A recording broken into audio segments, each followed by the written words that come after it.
2020, shocking year. And it makes you wonder why we've launched a 100-watt amp, but we live in hope, so we have. And this is that 100-watt amp. This is the Super Crush 100. The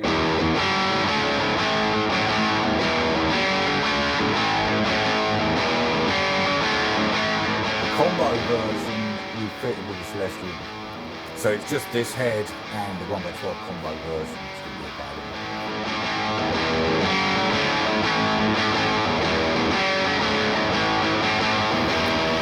This is for any kind of player really, from your jazzers through to your bluesers, through to your rockers, through to your boozers.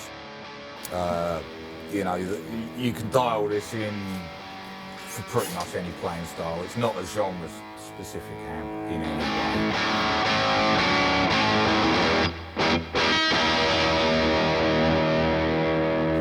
This is more than just an update of the Crush Pro.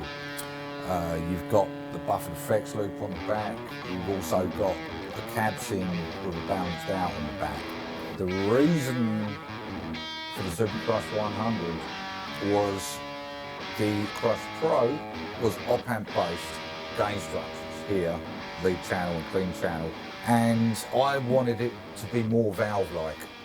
So I went single-ended JFET on the clean and the dirty, and that makes both the clean and dirty not only lower noise levels, but a lot more believable distortion-wise, you know. It's possibly got a bit more clean headroom on both channels than the Crush Pro 100.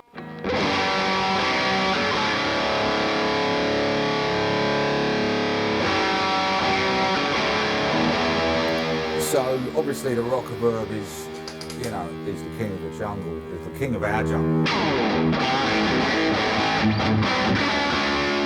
Whereas this is for people that just haven't got the budget for an amp like that, or the arms to lift it. The main difference between this and the Rockerverb is price and the fact that the Rockerverb is all tube, like both channels are tube, the effects loop's tube, the reverb's tube driven, spring, analog. This has a digital reverb. And this channel is kind of a similar gain structure to the Rockerverb, but done with single-ended JFETs. Probably has a little more headroom. Probably a bit cleaner than the Rockerverb. But it will get there when you push it. It probably stays cleaner later. The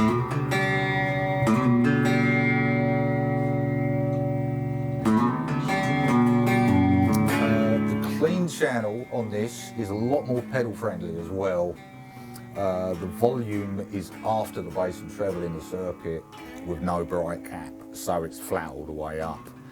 And if you're going to use it clean, you'd probably add some treble. If you're going to use it with pedals, just adjust to taste. This is quite a lot like an old vintage Fender kind of gain structure. It's really pedal friendly.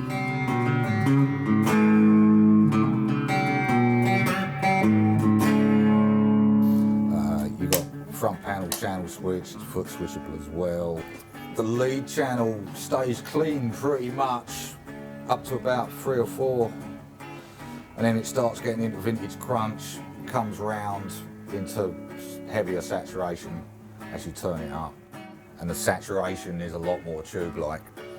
And then you've got your 3-band EQ, which is the tone stack straight off the tube amp, but done with single-ended JFETs. Digital reverb, that's the only part of the amp that's digital. And then a master output level control. On the back, if we look at the rear peripherals here, we've got a cab sim balanced out. That can go into any DAW or the PA or whatever. You've got a switch which, when it's pushed in, is closed back. And when it's out, it's open back. So that's the way the cabinet design affects the tone. On the other Crushes, it's just like the headphone doubles up as a cab sim. And the cab sim's actually all analog on this as well. It's not using any IRs. You've got the buffered effects loop, You've got foot switch, any latching foot switch for the channel and the reverb, and then your speaker outputs minimum will be 8 ohm load on this.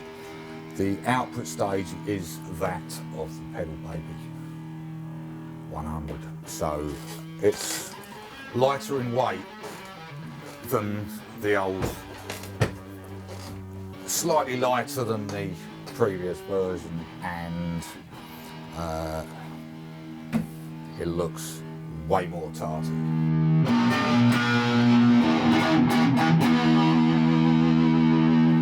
Yeah, see, historically a tube is a triode, like a preamp tube is a triode, an output tube is normally a pentode or a tetrode.